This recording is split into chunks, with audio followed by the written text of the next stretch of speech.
अच्छा, कंपनी का वो डिपार्टमेंट जो कंपनी की बैकबोन है वो ह्यूमन रिसोर्स डिपार्टमेंट, और ये मैं नहीं कह रहा, ये रिसर्च कहती है। और जब आप उन स्ट्रक्चर्स को पढ़ेंगे, वो कंपनी के पूरी ऑर्गेनाइजेशन को स्टडी करेंगे, तो आपको पता चलेगा कि ऑर्गेनाइजेशन का कल्चर मेंटेन करना, लोगों को रिक्रूट करना, ठीक है, उनको उनकी वेजेस देना, सैलरीज देना, उनके सारे बेनिफिट्स देना, तो ये कंपनी क्या है? कंपनी लोग ही तो है। क्योंकि कारोबार अगर किसी ने करना है तो दुकानदार भी तो कारोबार ही कर रहा है। अकेला बंदा बैठा है एक दुकान में, सोल प्रोपराइटर है, चीजें दे रहा है, बेच रहा है। लेकिन एक बंदा है, उसे जी ख्याल आता है कि यार मैं इस काम को बड़ा करूं, तो काम को बड़ा करने के लिए उसके लोगों की जरूरत है जिनकी डिफरेंट एक्सपर्टीज हो, कॉम्प्लीमेंट करे, इवेंचुअली ये कंपनी बन जाती है। और उस कंपनी के अंदर उसको सस्टेन करना, उसको लेके चलना, उसको मैनेज करना, ये ह्यूमन रिसोर्स डिपार्टमेंट का काम। उसमें डिफरेंट कोई एक्विजिशन का डिपार्टमेंट है, उसके अंदर आपके पास कल्चर का डिपार्टमेंट है, आपके पास पेरोल का डिपार्टमेंट है, ठीक है। अब होता क्या है कि आप जब भी किसी कंपनी में जाते हैं, शुरू से लेके आखिर तक आपको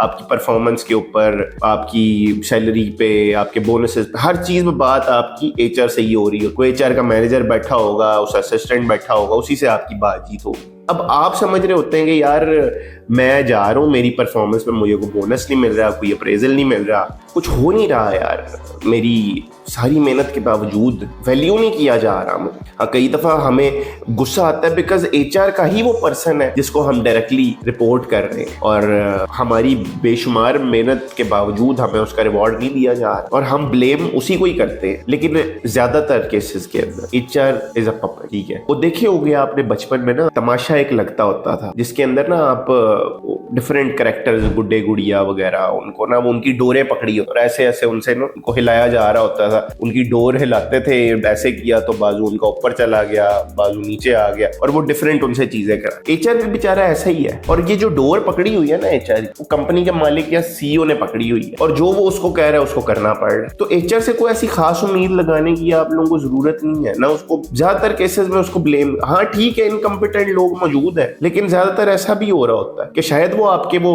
अप्रेजल फॉर्म, शायद आपकी वो सारी अच्छी कारकर्दगी को लेके जाता हो, जाके कहता हो सीईओ को, प्रपोजल प्रेजेंट करता हो कि सर ये देखें बंदा काम कर रहा है, इसे प्रमोशन मिलनी चाहिए, इसे बोनस मिल रहा है। तो सेठ तो है भाई, कंजूस आदमी है, उसको अपने फायदे के अलावा कुछ नजर ही नहीं आता। वो कहेगा कि जी नहीं, रिजेक्ट कर दो यार, फिर देखेंगे। एम्प्लॉय डीमोटिवेट होता है इन चीजों। अच्छा एम्प्लॉय कभी भी रुकेगा नहीं आपके पास, उसको अच्छी अपॉर्चुनिटी मिलेगी, वो मूव ऑन कर जाएगा। इवेंचुअली कॉस्ट आपको पड़ रही हो, आप दोबारा सर्च करेंगे एक अच्छा एम्प्लॉय, इवेंचुअली नुकसान आपका हुआ, तो वो 10,000 बचाते बचाते 50,000 का टीका लग गया आपकी कंपनी। और एचआर को और भी काम थे करने के लिए, लेकिन वो सारा दिन बस यही करता रहता है, बंदे आते हैं बंदे चले जाते हैं। अब देखते होंगे अक्सर कंपनीज के अंदर वो मशहूर होता है ऐसी कंपनीज के बारे में, भाई इधर तो बंदा ही नहीं टिकता जी। वो क्यों नहीं टिकता? अच्छा, दूसरी तरफ ऐसी कंपनीज में मौजूद है, लोगों ने जिंदगियां गुजार दी है, 15-15, 20-20 साल से बैठे। भाई कुछ तो होगा उनके अंदर, जो 15-20 साल वो एक बंदे के, उसने जवानी